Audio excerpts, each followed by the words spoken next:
Halo, Assalamualaikum. Di sini, saya bersama kedua teman saya akan menjelaskan bisnis plan yang telah kami rancang. Nah, untuk bisnis yang kami pilih adalah kue tradisional dengan rasa modern. Di sini, saya ditemani oleh Nur Octaviani Eda dan juga Rahmah Maria. Toko yang kami pilih namanya adalah Traditional Newtons. Kenapa ini yang kami pilih? Yang pertama, tradisional. Karena kami milih kue tradisional, maka kami ambil nama tradisional. New taste, rasa yang baru, yaitu rasa modern, di mana kami memadukan kue tradisional dengan rasa-rasa modern, seperti keju, lalu green tea, ada juga red velvet, coklat, dan juga sebagainya.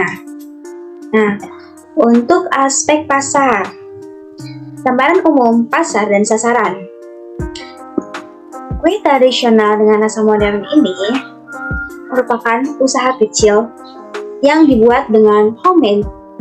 Dibuka dulu melalui satu outlet yang berlokasi di daerah Cibiru dekat dengan kampus UIN 1. Kenapa lokasi ini kami pilih? Karena di sini banyak mahasiswa dan juga banyak orang-orang yang berada di sekitar sini. Jadi intinya daerah ini tuh ramai ya, sehingga dapat memancing para pembeli untuk datang ke sini.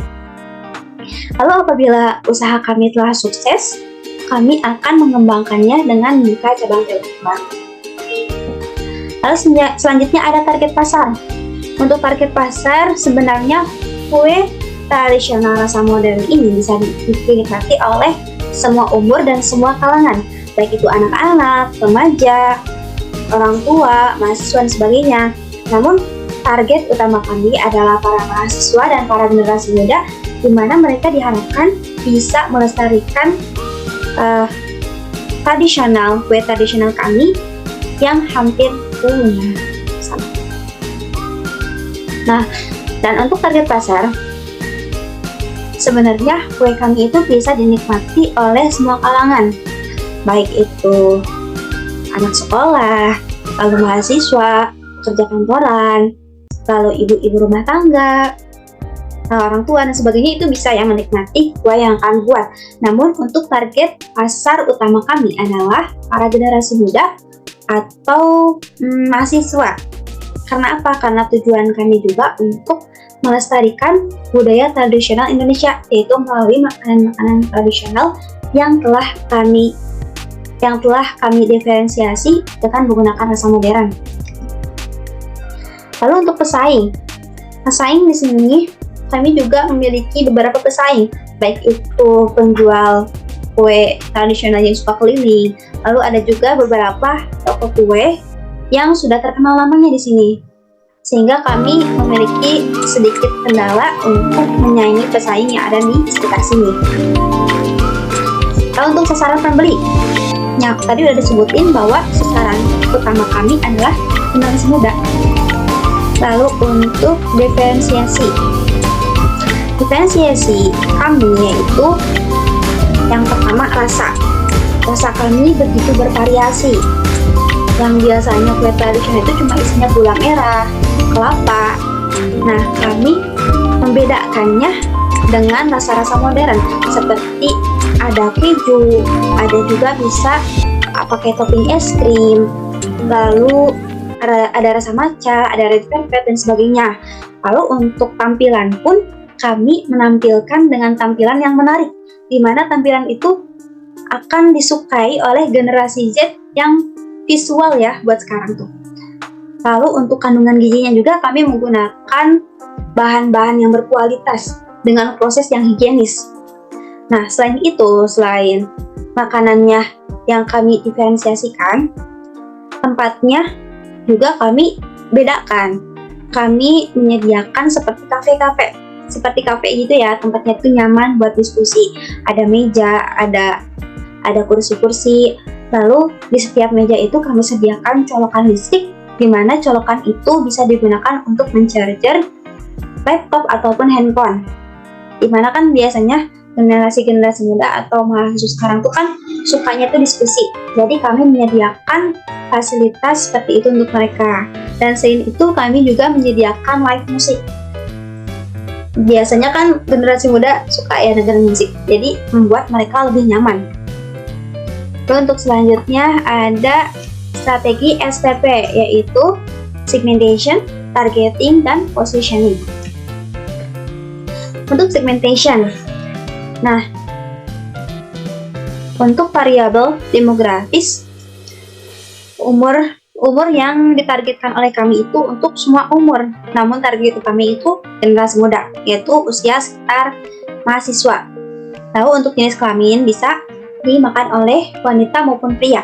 Untuk pendapatan, kue kami itu bisa dinikmati oleh kalangan menengah bawah ataupun dari menengah ke atas. Karena apa? Kue di sini berkualitas namun dengan harga yang terjangkau. Lalu untuk targeting, untuk tahap targeting, kue tradisional ini yaitu semua kalangan. Namun target utamanya itu tadi udah dijelasin ya, yaitu generasi muda dan juga orang-orang yang memiliki hobi mencari makanan unik namun tidak menghilangkan ciri khas tradisional negara Indonesia. Terus untuk positioning, nah kan kue kami itu bervariasi dan tempatnya nyaman. Kue kami juga memiliki gizi yang banyak tanpa menggunakan bahan kimia seperti pemanis buatan, pewarna buatan, pengawet, kayak gitu. Jadi kue di tempat kami itu aman, sehingga memberikan gizi yang lebih banyak dan juga memiliki tampilan yang menarik sehingga konsumen lebih tertarik dan juga diimbangi dengan bahan dasar yang berkualitas dan proses yang higienis. Untuk analisis SWOT, yaitu Strength, Weakness, Opportunity, dan Threat. Nah, untuk Strength, yaitu kekuatan. Kekuatan kami adalah produk yang unik, di mana masih jarang loh ada kue tradisional dengan rasa-rasa yang modern. Dan juga keunikannya itu ada di rasa, ada juga di penampilan. Selain penampilan juga tempat yang unik, di mana jarang-jarang loh ada toko kue tradisional yang menyediakan tempat buat diskusi. Lalu untuk pengalaman tradisional, toko ini juga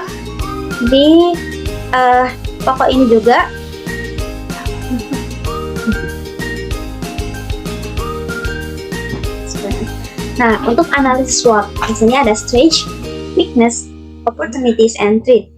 Nah, untuk Strength atau kekuatan, nah kami menyediakan produk yang unik, di mana kue tradisional yang memiliki rasa modern, di mana kan kue kami itu unik dalam segi rasa dan segi penampilan pun kue di sini menarik, di mana tampilan yang kami perlihatkan itu tampilan yang emang bagus lah dilihat mata, unik, menarik kayak gitu.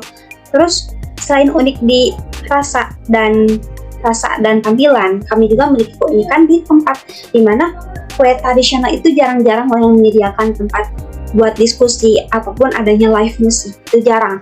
Lalu untuk pengalaman tradisional, nah kue tradisional yang kami buat itu dibuat oleh orang-orang yang sudah memiliki keahlian dalam meracik kue tradisional. Nah, sehingga memberikan pengalaman yang unik kepada pelanggan tanpa menghilangkan rasa tradisionalnya itu, khas Indonesianya itu. Lalu untuk weakness, yaitu kekurangan kami, yaitu di tantangan pemasaran. Itu dimana kan udah banyak pasar kue modern, terus banyak juga mahasiswa tuh sekarang lebih suka kue-kue modern kayak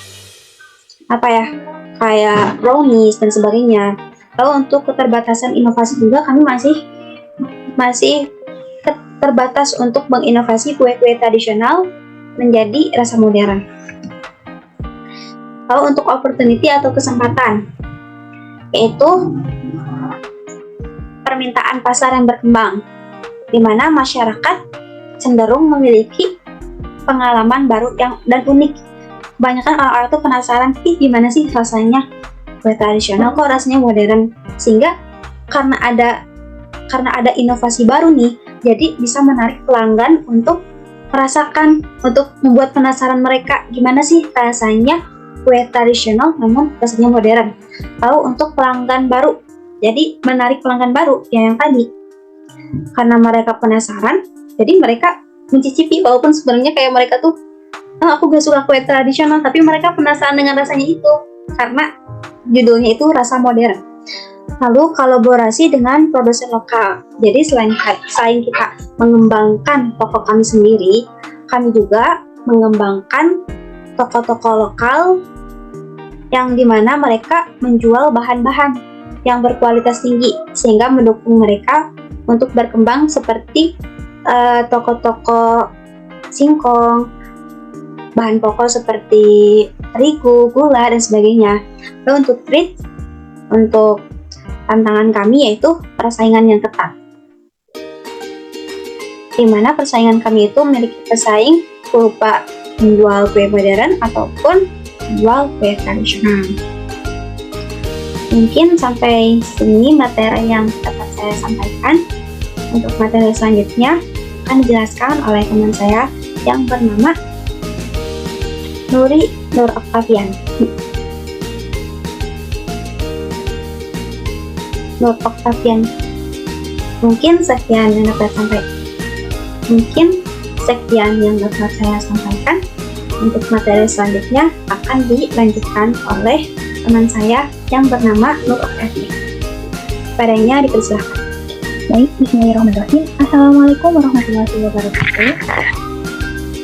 Saya Nur Octavian Ida, NIM 12150205153, akan menjelaskan aspek yang kedua, yaitu aspek pemasaran. Yang pertama yaitu promosi. Nah, di sini berkaitan dengan hal-hal yang harus kita lakukan sebagai para pembisnis di awal dalam bisnis plan ini. Nah, yang pertama yaitu identifikasi target dari pasar. Yang pertama yaitu melakukan riset pasar untuk mengidentifikasi segmen pasar yang berpotensi tertarik dengan kue tradisional rasa modern. Nah, jadi kita lihat bagian mana sih yang bakal tertarik ketika kita itu akan mempromosikan kue tradisional rasa modern ini. Apakah dari pasarnya itu adalah mahasiswa, ataupun orang-orang kerja, ataupun anak-anak kecil. Nah, itu kita harus mengidentifikasi terlebih dahulu. Yang kedua yaitu menganalisis preferensi konsumen terkait dengan rasa, tampilan, dan nilai-nilai yang diinginkan dalam kue tradisional. Nah, maksudnya tuh kita harus lihat si target kita ini memerlukan rasa yang kayak gimana. Misalnya di pasar sekarang tuh lagi marak sama rasa matcha itu udah dicampur sama susu, jadi rasa pekatnya matcha itu udah jadi manis gitu. Jadi kita harus lihat juga para target kita itu memerlukan rasa yang kayak gimana, pengen rasa yang kayak gimana gitu. Begitu juga dengan rasa yang lagi populer sekarang, yaitu taro sama red velvet. Nah, itu kan rasa yang benar-benar populer dan kebanyakan digandrungi oleh para remaja, para anak-anak muda di zaman sekarang. Jadi kita harus menyesuaikan hal tersebut agar kita dapat memberikan cita rasa modern walaupun dengan tidak meninggalkan ciri khas dari kue tradisional tersebut. Kemudian yang kedua yaitu membangun branding. Nah, yang pertama yaitu membuat logo, slogan, dan identitas merek yang mencerminkan kombinasi antara inovasi dan tradisi. Nah, maksudnya di sini tuh kita harus buat sebuah logo. Jadi kalau misalnya orang lihat, nah, oh berarti ini merek yang ini brand yang ini. Jadi kita tuh udah secara tidak langsung memberikan kesan yang baik, memberikan kesan sehingga para target kita itu bisa langsung ingat gitu, bisa langsung ingat, oh ini brand ini rasanya yang kayak gini. Jadi kita tuh langsung menanamkan kepada pikiran mereka. Jadi mereka sudah tidak asing lagi sama produk kita. Nah, salah satu alasannya mengapa kami meletakkan logo di setiap slide PPT kami. Nah, itu untuk memberikan branding kepada produk ini. Kemudian yang selanjutnya yaitu menyertakan ikon yang jelas sesuai dengan usia customer. Misalnya untuk anak-anak akan ada freebies lucu yang memberikan kesan menarik. Nah, jadi kalau misalnya kita menargetkan, nah karena di sini saya dan teman-teman saya di tim kami itu menargetkan dari anak-anak sampai usia orang dewasa yang akan kami targetkan untuk mempromosikan kue tradisional rasa modern ini. Jadi untuk anak-anak itu kita harus bikin kayak misal ada freebies balon di setiap kotak dari kue tersebut. Jadi si anak kecil ini akan terkesan, wah terima kasih kak. Jadi mereka tuh langsung terkesan sama kue ini. Kemudian yang selanjutnya yaitu melalui media sosial dengan situs web. Nah, jadi dengan adanya platform media sosial dengan seiring perkembangan zaman, dan zaman sekarang tuh udah tidak asing lagi sama digitalisasi atau proses menyerahkan segala sesuatu itu kepada media digital. Jadi kita tidak bisa terlepas dari itu. Kita mau denial, kita mau menolak, kita tuh pasti bakal tetap membutuhkan media sosial maupun media digital. Nah, maka dari itu, dengan adanya fasilitas yang di sekarang tuh sebenarnya lebih memudahkan kita bagaimana untuk mempromosikan barang-barang usaha kita. Contohnya yaitu di TikTok Shop. Nah, TikTok Shop itu kan seperti yang kita tahu sekarang, nah dari anak kecil sampai orang dewasa itu pasti kenal dan tidak asing dengan namanya TikTok. Nah, mereka ketika scroll itu, misalnya di waktu istirahat ataupun ketika mereka gabut, mereka pasti scroll TikTok. Nah, bagaimana sih caranya kita menggunakan atau memanfaatkan TikTok ini sebagai area kita untuk mempromosikan jualan kita? Nah, kita harus tahu bagaimana cara untuk mempromosikan barang melalui TikTok Shop. Nah, kemudian melalui Instagram. Nah, ini adalah salah satu platform media sosial yang saat ini juga banyak digandrungi dari semua kalangan, dari anak-anak sampai orang dewasa, pasti juga tahu namanya Instagram. Nah, jadi bagaimana sih cara kita untuk membuat reels, semacam reels, sehingga kita tuh bisa untuk mempromosikan jualan kita. Nah, seperti itu. Jadi di reels juga ada namanya algoritma, sehingga kita tuh ketika memposting reels akan banyak orang yang nonton, jadi banyak viewersnya. Jadi kita harus tahu juga ketika akan mempromosikan barang, kita harus tahu algoritma dari jam-jam tertentu yang akan kita mempromosikan video tersebut. Seperti itu. Begitu juga dengan media sosial Facebook. Mungkin di kalangan anak muda sekarang Facebook tuh udah terlalu udah zamannya. Nah, tapi di kalangan orang-orang dewasa, orang-orang kerja, Facebook itu sangat bermanfaat bagi mereka karena emang zamannya mereka gitu. Jadi kita tidak lupa untuk mempromosikan barang kita juga melalui Facebook. Kemudian selanjutnya yaitu pengembangan dari pasar itu sendiri. Nah, bagaimana sih kita bakal ngembangin gitu pasar kita?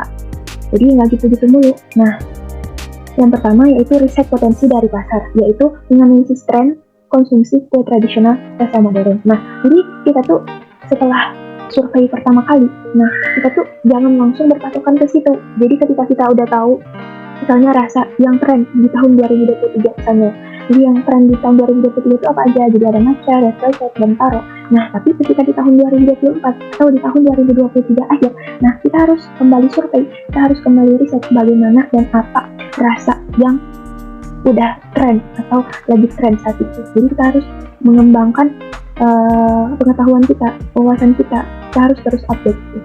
Nah, yang kedua yaitu ekspansi ke pasar online. Nah, yang sudah dikatakan tadi, nah jadi kita tuh harus tetap menggunakan pasar online.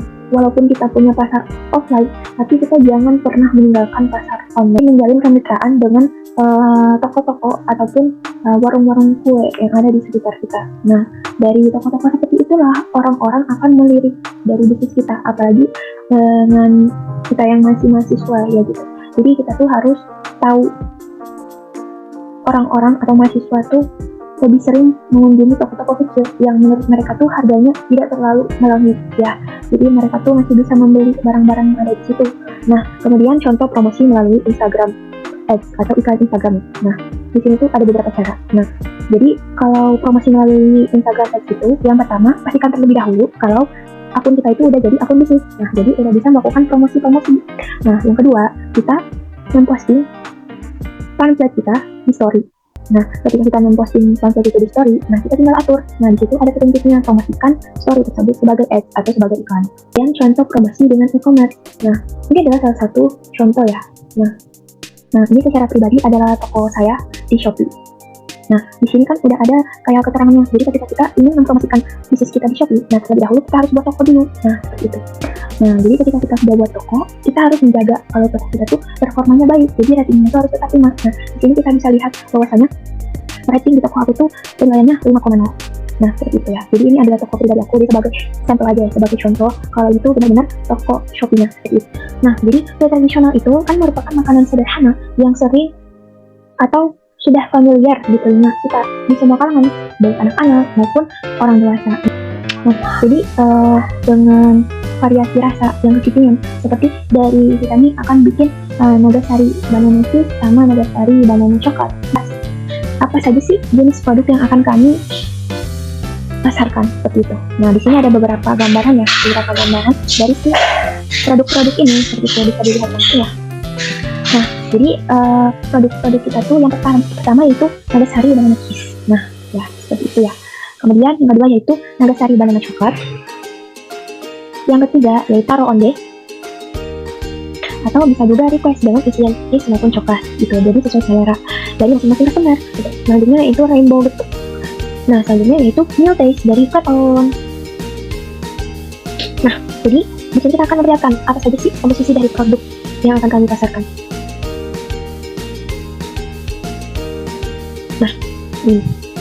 Nah, yang pertama yaitu komposisi dari Nagasari Banana Cake. Nah, di sini kami akan menggunakan 200 gram tepung beras, kemudian 400 ml air, 200 ml santan kental, 150 gram gula pasir, 1/4 sendok teh garam, 2 lembar daun pandan, kemudian 2 buah pisang raja matang yang dipotong-potong, kemudian keju cheddar parut, kemudian minyak goreng untuk memoles cetakan. Nah, jadi di sini tuh kita bakal tambahin cita rasa keju cheddar. Jadi aku yakin di kalangan anak muda tuh pasti suka banget sama keju, apalagi yang emang kejunya tuh keju cheddar yang emang lagi digantungi anak-anak zaman sekarang, seperti itu. Kemudian selanjutnya yaitu Nagasari Banana Coklat. Nah, apa saja sih komposisinya? Yang pertama yaitu 250 gram tepung beras, yang kedua sendok makan tepung sagu, 500 ml santan encer, 200 gram gula pasir, 1/2 sendok teh garam, 4 lembar daun pandan, 2 buah pisang potong-potong, dan 100 gram coklat batang potong-potong. Nah, di sini siapa sih yang nggak suka coklat gitu? Jadi kita tuh bakal memberikan cita rasa pisang dalam Nagasari itu ada manis coklatnya. Gitu. Jadi kan kalau Nagasari biasa tuh kayak pisang aja gitu, manisnya pisang aja gitu. Nah, gimana sih ketika pisang dipakein sama banana gitu, banana yang ada dalam Nagasari gitu. Jadi rasanya tuh bakal kayak gak kalah sama tart buatan gitu. Jadi sekian penjelasan dari saya. Lebih dan kurangnya mohon dimaafkan. Yang selanjutnya akan dilanjutkan ke aspek berikutnya. Terima kasih. Baik, bismillahirrahmanirrahim. Saya Rahmah Maria. Di sini saya akan melanjutkan pembahasan mengenai bisnis plan kita ini. Seperti yang tadi telah dijelaskan oleh rekan-rekan saya sebelumnya bahwa kami mengambil bisnis plan kami ini adalah tentang kue tradisional. Kue tradisional bercita rasa modern. Karena kami ingin memperkenalkan, ya salah satunya memperkenalkan juga melestarikan budaya kita gitu, dan tentunya dengan variasi rasa modern. Mungkin tadi teman-teman rekan-rekan saya sudah menjelaskan berbagai hal ya, dari mulai makanan apa saja dan modifikasinya. Dan di sini saya akan melanjutkan penjelasan mengenai aspek keuangan, yang mana merupakan hal yang tidak kalah pentingnya dengan aspek-aspek lainnya, dan bahkan ini menjadi hal yang sangat penting gitu untuk sebuah bisnis. Langsung saja, yang pertama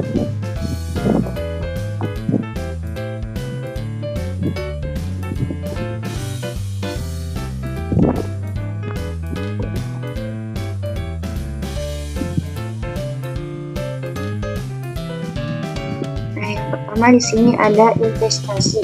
Yang disebut dengan investasi ini adalah suatu barang yang ketika kita gunakan maka akan dapat digunakan lagi untuk seterusnya gitu. Jadi tidak langsung habis makanya. Mungkin di sini bisa teman-teman lihat ya, ada seperti kompor gas, tabung gas dan sebagainya. Lalu di sini kita hitung jumlahnya ada berapa, lalu harganya berapa. Lalu yang selanjutnya ada bahan baku untuk produksi. Dan di sini misalnya produk apa yang akan teman-teman buat, lalu kita cari tahu bahan-bahannya gitu. Nah di sini bisa lihat contohnya tepung terigu,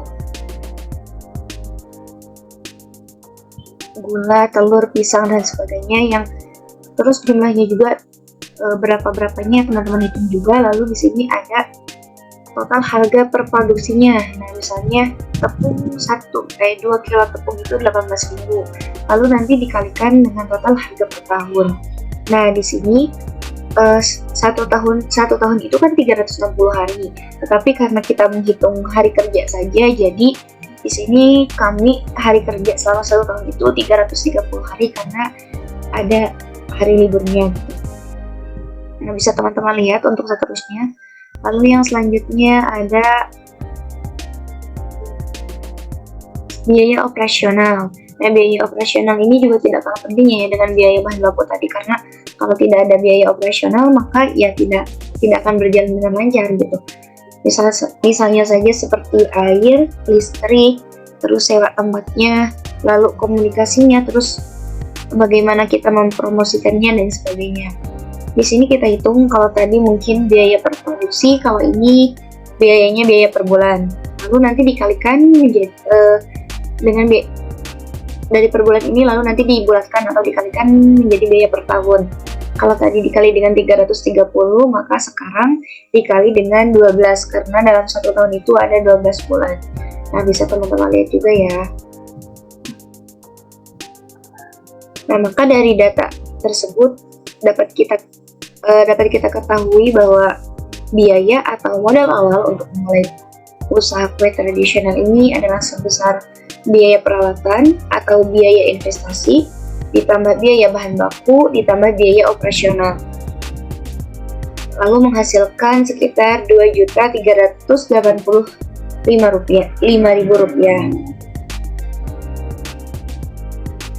Nah, di sini bisa teman-teman lihat ada biaya investasi sebesar Rp1.180.000 per tahun, lalu biaya penyusutan sebesar Rp220.000 per tahun, biaya produksi sebesar Rp54.933.000 per tahun, dan biaya operasionalnya sebesar Rp12.480.000 per tahunnya.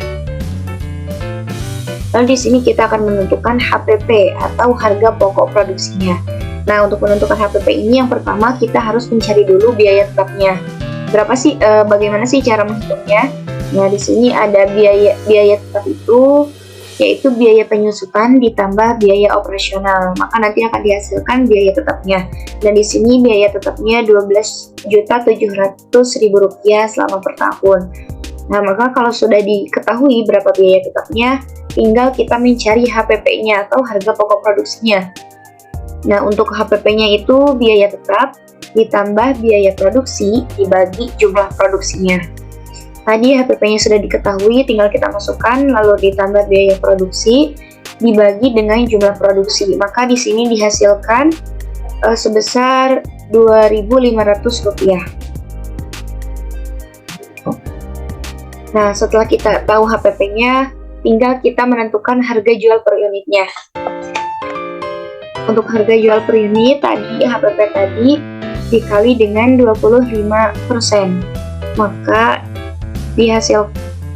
hasilnya adalah 625. Lalu 2.500 ditambah 625 sama dengan Rp3.125, atau kita bulatkan menjadi Rp3.000.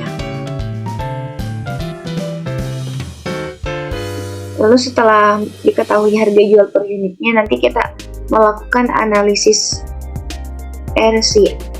Nah, di sini ada total biaya produk, ada total pendapatan, keuntungan, dan lain sebagainya. Mungkin bisa teman-teman lihat juga ya. Nah, untuk total biaya produk itu biaya produksi ditambah biaya operasional. Untuk total pendapatannya, cara menghitungnya adalah HPP atau harga pokok produksi dikali jumlah produksi. Lalu untuk menghitung keuntungan, kita tinggal menghitung total pendapatan tadi dikurangi dengan total biaya produksi. Dan untuk RC-nya sendiri, cara menghitungnya adalah total pendapatan dibagi dengan total biaya produksi. Nah, mungkin itu ya untuk aspek keuangannya. Dan selain aspek keuangan, di sini juga aspek organisasi dan manajemen. Di dalam aspek organisasi dan manajemen ini, yang pertama ada dibahas risiko atau hambatannya. Nah, untuk memulai sebuah bisnis tentu selain memiliki peluang juga memiliki beberapa risiko atau hambatan. Di antaranya adanya persaingan, karena seiring dengan berkembangnya zaman, tentu akan semakin banyak makanan yang dikreasikan atau dimodifikasi dari aslinya, sehingga banyak konsumen juga akan melirik produk-produk tersebut. Atau mereka-mereka ini bisa menjadi pesaing ataupun dapat menjiplak apa yang hasil produk kita itu. Lalu yang selanjutnya ada daya tahan produk. Daya tahan produk makanan tradisional ini tentu seperti yang teman-teman tahu tidak bertahan lama ya, karena tidak menggunakan bahan pengawet gitu. Mungkin produk ini hanya dapat bertahan sampai 2-3 hari, itu pun di dalam suhu kulkas, suhu dingin.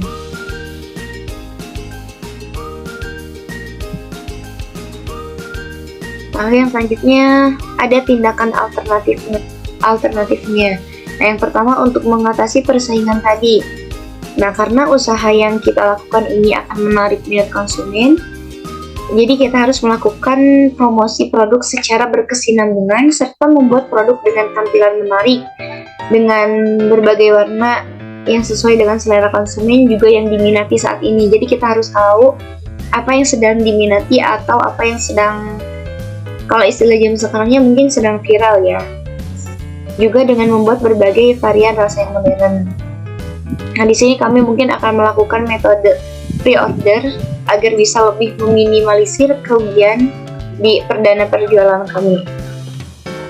Lalu yang selanjutnya untuk daya tahan produk. Nah, upaya kami untuk mengatasi hal ini adalah dengan memperkirakan berapa kira-kira jumlah penjualan setiap harinya, sehingga produk bisa habis setiap harinya.